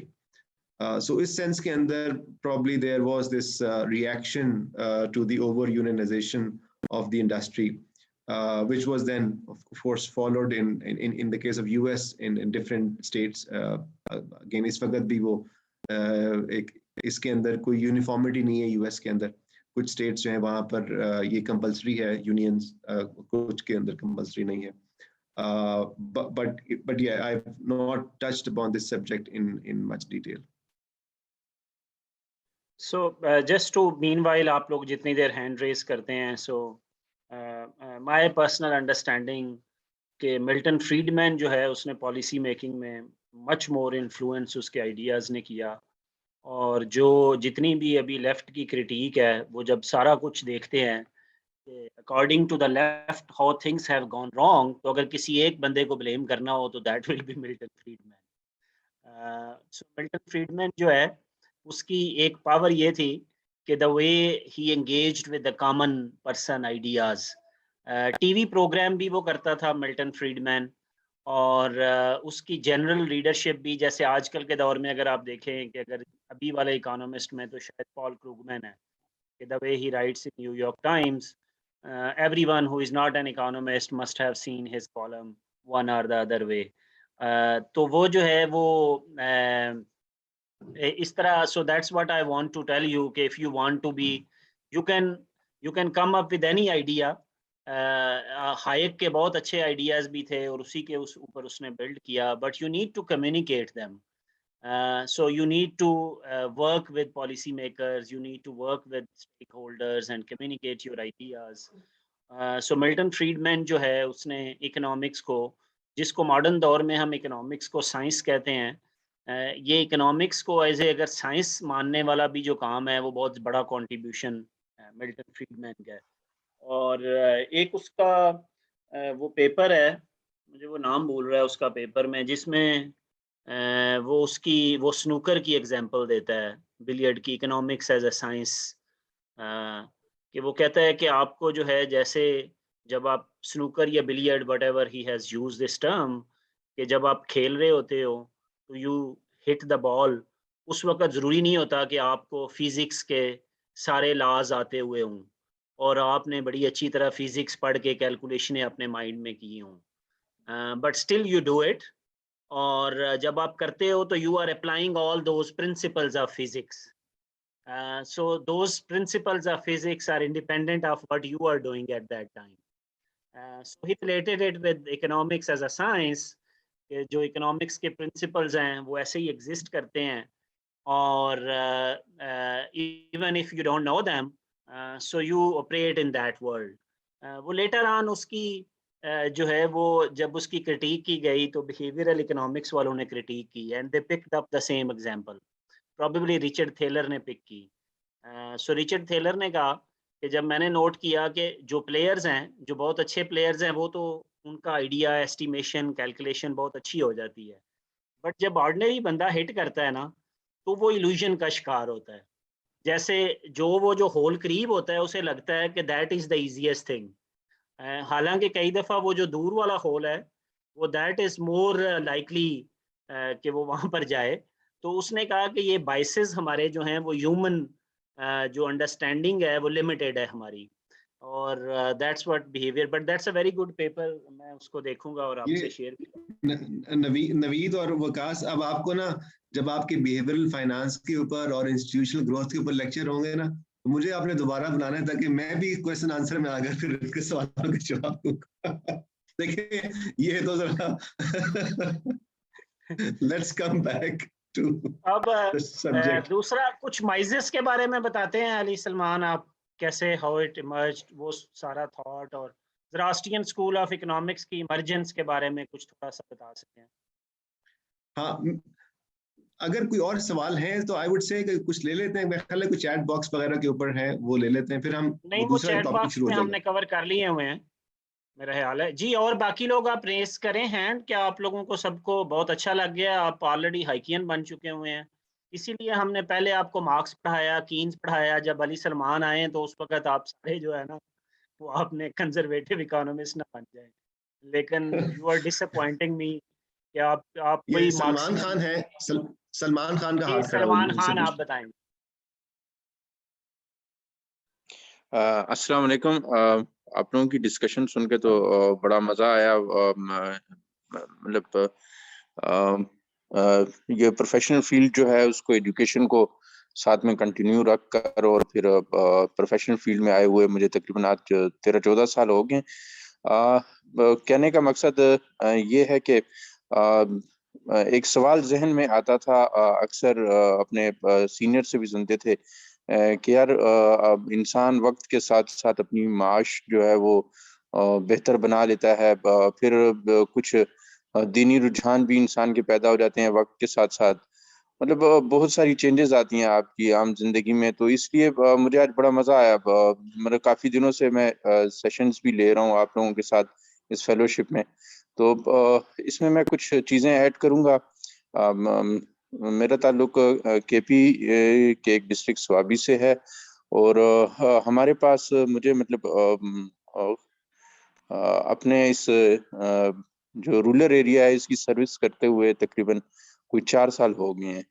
तो मुझे यहाँ पे चीज़ें पहले जो थी वो बहुत ज़्यादा ऑर्डिनरी और मिसमैच नज़र आई। मिसाल के तौर पे हमारे पास कुछ शामिलात की, जिसे हम ज़मीन कहते हैं, जो मतलब जो फैमिलीज की आ रही होती है, डिवाइड नहीं होती है उस हिसाब से। तो उसमें बहुत सारे लोगों के कब्जे थे, सुप्रीम कोर्ट तक केस के, सुप्रीम कोर्ट से फैसले हुए, और सुप्रीम कोर्ट ने एट द एंड कहा कि जनाब आप ये जो एक्चुअल ऑनर्स हैं उनमें ये डिस्ट्रीब्यूट करें। तो उसके जब वो फैसले जितने भी हुए थे पुराने, उनके अंदर जब मैं गया तो मुझे ये पता चला कि ये जो निज़ाम हम आज आप लोगों से सुन रहे हैं, सीख रहे हैं इस फेलोशिप के थ्रू, तो ये निज़ाम ऐसे नहीं है, एक दिन में नहीं बन के आ गया, इसके पीछे एक चेन है, पूरी की पूरी चेन ऑफ कमांड है। तो वो फिर मुझे जाके रूरल एरिया में जो यूनियन काउंसिल्स हैं उनमें तकरीबन कोई 1840 के जो करारदादे थी गांव के लोगों की आपस में मिल बैठ के उनके तकसीम के मामला थे, वो डॉक्यूमेंट्स पढ़ने का मौका मिला। और तो एक जगह ऐसी भी आई कि जब ये आपके इस्लामिक पॉइंट ऑफ व्यू से मैं उसको टच करने की कोशिश करूंगा, शायद आपके पास इसका कोई क्लू हो। एक जगह थी किसी ने कब्जा किया हुआ था, उनसे जब पूछा गया तो उन्होंने कहा कि यार हमारे पास हदीस है, हदीस ऐसे है कि मफहूम उसका ऐसे है कि जब आपको कोई बंजर जमीन नजर आए और आपको उसमें आबाद करने की आप में सलाहियत हो तो आप उसको आबाद कर ले। तो सवाल मेरा ये है कि आया ऐसे तो आया ऐसे करना जायज है जब आपके पास उसकी ऑनरशिप नहीं है, तो आप किस तरीके से जमीन को जो है वो काश्त कर सकते हैं? हाँ, आप उसमें ग्रीनरी लेकर आ रहे हैं, उसको डेवलप कर रहे हैं, ये तो ठीक है, लेकिन वो तो मलकियत किसी और की है। फिर खैर उसका फैसला हुआ, लेकिन वो जो आजकल का हमारा पाकिस्तान पैनल कोर्ट है उसके थ्रू हुआ, और गवर्नमेंट ने अपनी रेट जो है वो मतलब स्ट्रगल करके कुछ बहाल करवा ली, और कुछ सलमान साहब जरा रहती है। थोड़ा सा इस पे ना एक इशू पे फोकस करते हैं, अगर उस पे कोई, आई डोंट नो कि अली सलमान साहब का कितना उस पे अंदाजा होगा, क्योंकि रियली वी सर वर मैं नॉट सिर्फ इन। ये, हाँ क्योंकि इस्लामिक इकोनॉमिक्स पर से, क्योंकि हमारा आइडिया ये था कि हम थोड़ा सा हाइकियन और लिबर्टी स्कूल ऑफ थॉट को एड्रेस करना चाह रहे थे सर और उसका वही रिलेशनशिप मतलब तो अली साहब से पूछते हैं। तो मैं जस्ट ये कहना चाह रहा हूँ कि ज्यादा फिर वो हमारा टाइम लग जाएगा, तो लेट अली साहब रिस्पॉन्ड टू इट एंड मैं देन इसको answer I'll try to answer this question. I think this is an important issue. इसमें 2-3 डायमेंशंस हैं जो ये प्रॉपर्टी राइट्स के साथ ताल्लुक है इसका। लैंड रिफॉर्म्स भी बड़ी इसमें डिबेट रही है पाकिस्तान में। सो जो ओरिजिनल पोजीशन थी वो तो ये थी कि जो लैंड है वो लैंड बिलोंग्स टू स्टेट और कम्युनिटी, और जो अभी भी जो मॉडर्न फुकहा की पोजीशन ये है कि वो जो स्टेट है वो एक तरह से उसकी ओनरशिप तो ट्रांसफर नहीं कर सकती, मगर वो एक लॉन्ग लीज दे सकती है इंडिविजुअल्स को, जिस पर वो अपना कल्टीवेट करें या कोई भी उसको वो यूज करें। और ये भी एक पोजीशन इस्टेब्लिश है कि जो सेकंड कैलिफ हजरत उमर रजी अल्लाह ताला अन्हों ने इस्टेब्लिश की थी कि अगर वो जमीन जो आपको दे दी गई है लीज पे या आपको अवार्ड हो गई है, उस वक्त ज़रा लीज इतना कोई इंस्टीट्यूशन उस तरह का नहीं था कि जी हम जिस तरह आज हम कहते हैं कि 33 इयर्स के लिए लीज, वो उस तरह का तो एडवांस डेवलपमेंट नहीं थी, मगर वो हो जाती थी। अच्छा, उस वक्त फिर वो वापस भी ली जा सकती है अगर ये डिटरमिन हो कि लेट्स से 3 इयर्स या 5 इयर्स की लिमिट है, अगर वो जमीन ना यूज में हो रही हो तो वो स्टेट जमीन वापस भी ले सकती है। तो ये उस मॉडर्न प्रॉपर्टी राइट्स के कॉन्सेप्ट से जरा वो डिफरेंट है। वो जो कॉन्सेप्ट है लैंड ओनरशिप और लैंड राइट्स का। इसमें एक जो वाकया है जो हमें हदीस में मिलता है वो ये कि हजूर सल्लल्लाहु अलैहि वसल्लम ने इसी तरह उन्होंने 5-6 तरीकों से लैंड को अवॉर्ड किया अपने वक्त में। उसमें से जब इन्होंने एक जगह पर लैंड अवॉर्ड कर दी एक कबीले को, तो बाद में पता चला कि वहाँ उसी जमीन के नीचे there was a salt mine. अच्छा, अब सॉल्ट माइन जो है वो एक नेचुरली अकरिंग रिसोर्स है और वो एक कॉमन्स प्रॉपर्टी है इस निज़ाम के तहत। तो वो जो लीज है वो फिर कैंसिल की गई और हजूर ने कहा कि ये चूंकि ये सॉल्ट माइंस हैं यहाँ पर दरियाफ्त हो गई या जो भी उस वक्त की जो इंफॉर्मेशन थी वो लैंड लीज कैंसिल हो गई। So it's a very dynamic process of allotment and and then utilization is very important. अगर उसकी productivity utilization हो रही है तो उसके ऊपर ऐसा कोई लिमिट नहीं है। और ये बात जो आपने कही वो बात तो सही है, लेकिन obviously वो एक इनिशियल टाइम था और अब हमें उसको जरा मॉडर्न उसमें देखना चाहिए कि अब वो जमीन अगर वो गवर्नमेंट की है तो वो गवर्नमेंट उसको अलॉट कर सकती है। अब बाकायदा गवर्नमेंट्स कायम है और हर जगह की एक जमीन किसी न किसी की मिल्कियत होगी, अगर वो नहीं होगी तो वो गवर्नमेंट की होगी, तो वो फिर एक लॉ के तहत ही हम आ सकते हैं। तो वो इसलिए reference to the hadith needs to be looked carefully in current context. जो लैंड रिफॉर्म्स पाकिस्तान में जो रोकी जो वापस हुई, जो रिवर्स हुई, उसकी बड़ी वजह इस्लामिक आर्गुमेंट था कि अगर लैंड जा चुकी है, अगर आपको एक लीज अगर अवॉर्ड हो चुकी हुई है तो वो वापस नहीं दी जा सकती। और वो उसकी जो अमाउंट, उसकी जो कोई ऐसा क्वांटिफाइबल लिमिट नहीं है। तो अगर आपके पास 200 एकड़ है तो वो 200 एकड़ कम होकर 12 एकड़ नहीं हो सकती। सो लैंड रिफॉर्म्स पाकिस्तान में मौलाना मौदूदी के एक्सप्लेनेशन की वो काफी इन्फ्लुएंशियल थी, उसके बाद वो मतलब एक तरह से रिवर्स हो गई। तो वो अभी भी यही पोजीशन है जो लैंड ओनरशिप के ऊपर है। ये एक क्वेश्चन है, ये क्वेश्चन आया होगा सोशल सॉरी सो क्वेश्चन है सोशल इंश्योरेंस जो है वो उसकी क्या प्रोविजंस हैं इन अ लिबर्टेरियन इकोनॉमिक मॉडल जो है ना, जिसको हम हाइकियन, फ्रीडमैन, इन सब के आइडियाज के अंदर सोशल इंश्योरेंस कैसे प्रिवेल करती है या नहीं करती है।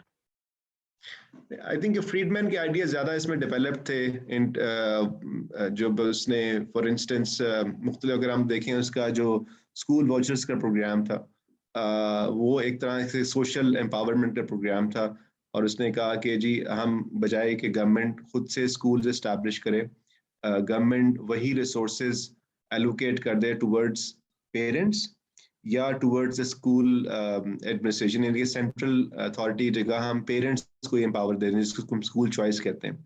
तो एक सेंस में गवर्नमेंट के रिसोर्सेज तो यूज हो रहे हैं उस सिस्टम के अंदर भी, मगर वो मॉडल थोड़ा फर्क हो जाता है। और so I think that is maybe more consistent with the libertarian ideas of a social protection sense. That is one example. So I think it is not entirely inconsistent, but उसके जो mechanisms हैं वो probably फर्क है। So इसके बारे में जो है वो यूएस में यहाँ पर मिल्टन फ्रीडमैन के जो आइडियाज हैं स्कूलिंग में, they are still on the fringes I would say. Charter schools का जो सिस्टम स्टार्ट हुआ वो भी कुछ कंजर्वेटिव आइडियाज़ के बाद यूएस में, उसके अंदर ये अप्लाई होती हैं चीज़ें, लेकिन मेजॉरिटी अभी भी जो है वो यूएस में is a public schooling till grade 12। और जो चाइल्ड केयर है, अर्ली चाइल्ड केयर, उसके ऊपर बहुत डिबेट्स होती हैं, फंडिंग ज़्यादा नहीं है, that is not much funded by the government. लेकिन जो स्कूलिंग है वो still it continues to be dominated by the public schooling जो है। That's right. लेकिन जो फ्रीडमैन के जो ये वाउचर्स वाला आइडियाज़ हैं, ये डेवलपिंग कंट्रीज में बहुत पॉपुलर हुए और बहुत हद तक इफेक्टिव भी हुए। And I would say does not mean कि एवरीथिंग शुड, जो आइडियाज़ होते हैं sometimes they have to evolve parallelly, different systems parallelly evolve करते हैं, देन यू कंपेयर देम, उनको आप कंपेयर भी करते हो, उनसे लर्न भी करते हो। सो जो वाउचर स्कीम्स पाकिस्तान में भी रही हैं, broadly they have been much more successful than the recent form जो हम देख रहे हैं ना, public private partnership in schools. उससे I think it was much better version जो पंजाब एजुकेशन फाउंडेशन ने, सिंध एजुकेशन फाउंडेशन ने जो इंट्रोड्यूस करवाया था।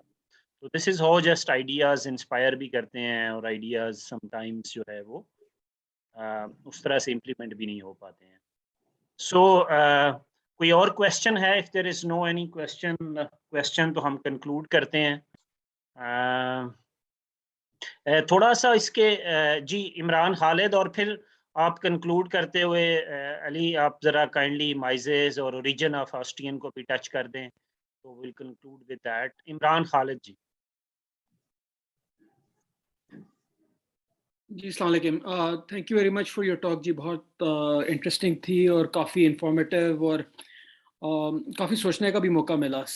आपसे आपके सेशन को ज्वाइन करने से पहले we were having a discussion on environment and climate change, and I was just thinking कि क्या होगा जब हम बात करते हैं फ्रीडमैन की या हाइक की, तो what would their thoughts be on climate change. और सो बात ये हो रही थी क्विकली कि जो मेजर एमिटर्स हैं वो ग्रीन हाउस गैसेस में बहुत तेज़ी से इजाफा कर रहे हैं, इतनी तेज़ी से कि हम उससे डील नहीं कर पा रहे, विच मीन्स कि जो ग्लोबल टेम्परेचर राइज है it's happening at such a fast pace के very soon will get to a point of no return, जहाँ पे हमारे ग्लेशियर्स मेल्ट कर जाएंगे, सी लेवल राइज हो जाएगा, and we are only talking about 20-30 years. So the question is कि what would Milton Friedman and Hayek think about it? So I googled it and they said, well, उसके लिए free economy है, आप carbon markets create करेंगी और वो automatically हो जाएंगी, जिसमें कार्बन की प्राइसिंग होगी। फेयर इनफ, कार्बन की प्राइसिंग हो जाती है तो दैट मीन्स के essentially you're putting a price on pollution, और फिर that will allow us to get to a point whereby we are not polluting the planet as much as we were and come back to normal. The problem here is कि इस वक्त हम एक ऐसी जगह पे पहुंच चुके हैं कि even a little bit of pollution adds greatly to our sustainability issues. हमारी जो climate change है वो इतनी तेजी से हो रहा है कि क्या हमारे पास टाइम है for the to allow the carbon markets to work? A person like me would say कि just shut everything down and then rethink what you're going to do. An economist would say कि जी नहीं, markets evolve करेंगी और वो इसको resolve कर लेंगी. But we don't have that much time. So that's the dilemma. अगर जो टाइम के साथ आपके पास है और टाइम लिमिटेड है, तो फिर कार्बन मार्केट्स किस तरीके से आएंगी, और इस बारे में आप क्या कहेंगे, हाइक क्या कहेगा और मिल्टन फ्रीडमैन क्या कहेगा, given what I have just post to you? Hopefully that was clear. Sorry. It is. Hey, thank you for this important question. I briefly referred to Hayekian framework, and Hayek was in favor of some kind of government controls on emissions externalities, as we call it, through either taxes or penalties. उसके तो एक different ways हो सकते हैं, और carbon taxation is mostly like ज़्यादा वो contemporary एक phenomena, लेकिन उस वक्त भी taxation का देखिए वो जो अगर हम इसको लोकलाइज उस पर देखें तो इस तरह की रेगुलेशंस होनी चाहिए. अगर आप ऐसे टेक्नोलॉजी है, एक फैक्ट्री है वो एमिट कर रही है, अभी कोई आज ही हम बात कर रहे थे कि लाहौर में ये जो बड़ा स्मॉग का मसला हो चुका है, इसमें इसके पीछे बहुत बड़ा वो इंडस्ट्रियल वेस्ट का और एफ्लुएंट की जो ट्रीटमेंट है उसका ना होना है, और जो वेस्ट वाटर्स के अंदर जा रहा है और फिर वो एक एनवायरनमेंट का हिस्सा बन रहा है, फिर हम जो हमारी जो एग्रीकल्चर प्रोड्यूस है उसका हिस्सा बन रहा है. तो अगर आप इसको लोकलाइज करें तो यू विल रियलाइज के there are factory owners who are being extremely irresponsible in treating their industrial waste. So that needs to be clearly brought under a legal framework, जिसमें कि टेक्नोलॉजी मौजूद है कि आपने फिल्टर कैसे करना है, आपने रिसाइकल कैसे करना है, आपने उसको रीयूज कैसे करना है. ये कोई रॉकेट साइंस नहीं है. तो आई वुड से कि ये तो बड़ा कंसिस्टेंट है उस हाइकिन फ्रेमवर्क के साथ. अगर हम एडवांस कार्बन ट्रेडिंग की नहीं भी बात करते तो I would take this position that needs to be done. And दूसरा जो अगर आप ग्लोबल लेवल पे देखें तो अगेन जो सोर्सेज हैं वो क्या है, जैसे एक बड़ी जो सोर्स है वो ऑब्वियसली हमारा एनर्जी का पैटर्न है, जिस तरह हम एनर्जी प्रोड्यूस करते हैं और जिस तरह हम एनर्जी कंज्यूम करते हैं. नाउ अगेन वो टेक्नोलॉजी अब तेजी से चेंज हो रही है. कंट्रीज जो हैं अब जैसे जर्मनी है, if my understanding is correct, has already switched significantly to renewables. और बाकी कंट्रीज भी उस तरफ मूव कर रहे हैं. तो वो टेक्नोलॉजी डेवलप हो रही है, उसमें गवर्नमेंट का रोल भी किसी हद तक है उसकी टेक्नोलॉजी की डेवलपमेंट में, उसकी प्रोक्योरमेंट के अंदर, लेकिन बहरहाल वो एक मार्केट फोर्सेस हैं.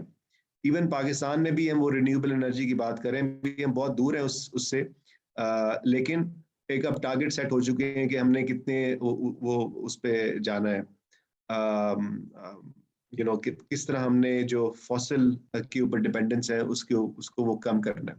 So I think these are the ways of doing it. We need laws, we need technology, and I would favor these sort of instruments to mitigate the climate change risks. Thank you very much. Thank you. Fayaz Hussain. Sir, thank you so much for the lecture.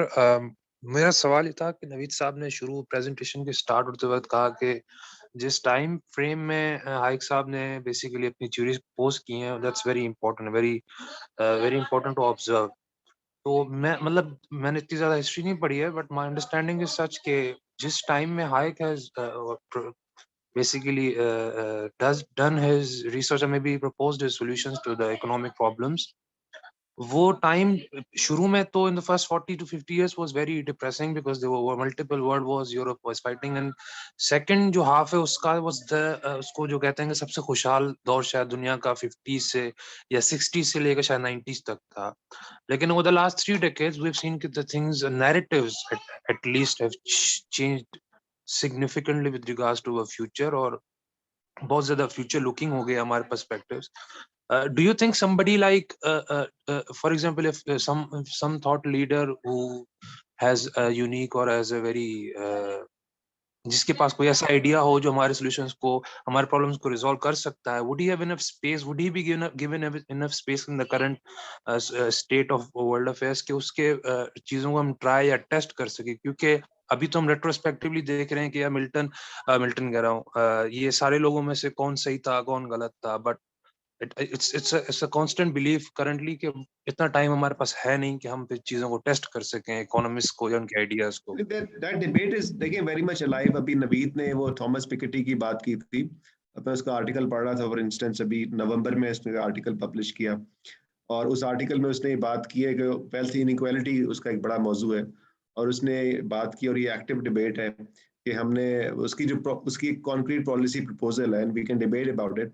और उसने कहा है कि जी ये जो asset की inequality है उसको हम एक इनहेरिटेंस के जरिए एक एंडाउमेंट फंड बनाए जो टैक्स से आएगा, और हम हर सिटीजन को जो 25 ईयर्स तक पहुंचे तो उसको हम 125,000 यूरो के बराबर एक एंडाउमेंट दे दें, जो जिससे वो प्रॉपर्टी भी क्रिएट कर सकता है, जिससे वो डेट फ्री हो सकता है, क्योंकि एजुकेशन भी काफ़ी वो डेट बर्ड इस वक्त बन चुका हुआ है यूएस में इन पर्टिकुलर।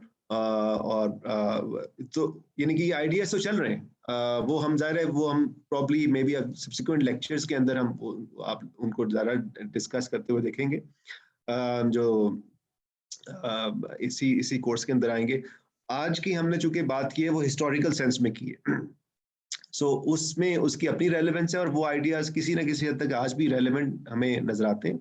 लेकिन इस वक्त भी ये चीज़ें चल रही हैं, इन्वायरमेंटल के ऊपर बहुत काम हो रहा है, इन्वायरमेंट की मैनेजमेंट के ऊपर बहुत ज़्यादा काम हो रहा है, बिहेवियरल फाइनेंस के ऊपर, सो चीज़ें चेंज हो गई हैं। So world has moved on. अभी जिस तरह अभी टैक्स पॉलिसी बनती है तो वो क्या उसको कहते हैं नजिंग यूनिट है, जो अब दुनिया मुख्तलिफ मुल्कों में अब बन चुके हुए हैं, जिसमें हम ये टेस्ट करते हैं कि जी अच्छा ये टैक्स पॉलिसी कैसे कामयाब हो सकती है। सो उन्होंने वो फिस्कल पॉलिसी को इम्प्लीमेंट करने से पहले सिटीजन्स की बिहेवियर को इसके एनालिसिस उसमें इंटीग्रेट कर लिए। सो एज वी स्पीक ये चीज़ें हो रही हैं। वो तो अनफॉर्चुनेटली हम लोग मतलब पाकिस्तान की बात कर रहा हूँ कि इतने हम आइडियाज़ को और इस तरह की चीज़ों को अहमियत नहीं देते, अदरवाइज तो ये सारी चीज़ें हमारे अराउंड बहुत एक्टिवली हो रही है। Ji, thank you, Ali. Any concluding thought? And we are ending this session. We'll post it on Learners Republic YouTube. So इस कोर्स में हमारा एटम कैंप लर्नर्स रिपब्लिक के पॉलिसी फेलोशिप के भी लोग थे, और जो हमने हिस्ट्री ऑफ इकोनॉमिक थॉट का जो कोर्स ऑफर किया हुआ है उसके भी पार्टिसिपेंट्स थे।